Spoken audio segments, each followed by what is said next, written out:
እስኪ አንድ ነገር ልጠይቃችሁ። በህይወታችሁ ስንት የጀመራችሁትና ያላጠናቀቃችሁት ነገር አለ? ግማሽ ላይ የተተወ መጽሐፍ፣ አጋማሽ ላይ የቆመ ስልጠና፣ ወይስ ግማሽ ላይ የተቋረጠ ህልም? መጀመር ቀላል ነው፣ መጨረስ ግን የጀግኖች ስራ ነው።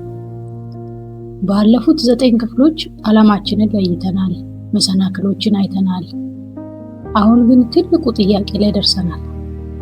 እንዴት እስከ መጨረሻው እንዘልቃለን? መስመር ሳንስት ሳንዝልና ዓላማችንን ሳንተው እስከ ፍጻሜ የምንሮጥበትን 4 ወሳኝ መርሆች ዛሬ እናያለን። ይሄ ቪዲዮ የጉዟችሁ ማህተም ነው። አንደኛው መርህ ትኩረት። ዕብራውያን 12:1-2 ምን ይላል?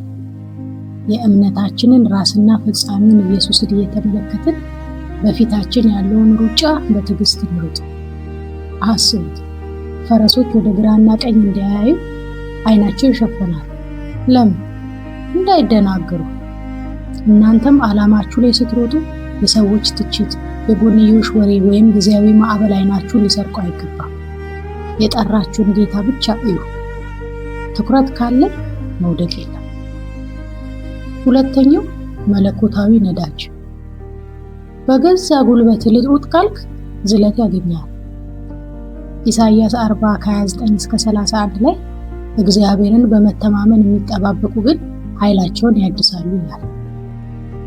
ዓላማ የዕድሜ ልክ ጉዞ ነው።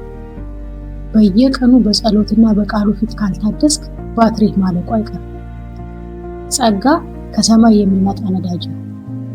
በራስህ አትታገል። በየቀኑ አድሰኝ በለው። እንደ ንስር በክንፍ ትወጣለህ።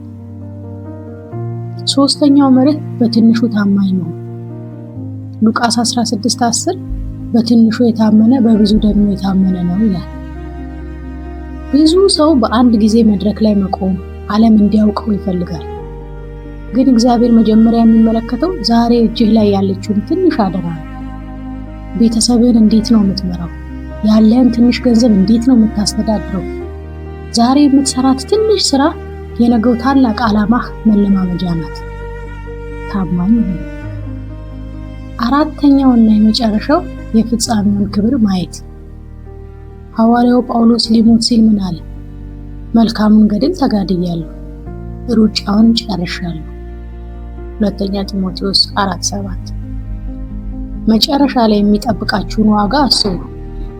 የሰዎች ጭብጨባ ሳይሆን የፈጣሪ አንተ መልካም ታማኝ ባሪያ ወደ ጌታህ ደስታ ግባ የሚለውን ድምፅ ስትሰሙ የዛሬው መስዋዕትነት ሁሉ ምንም እንደማይሆን ይገባችኋል።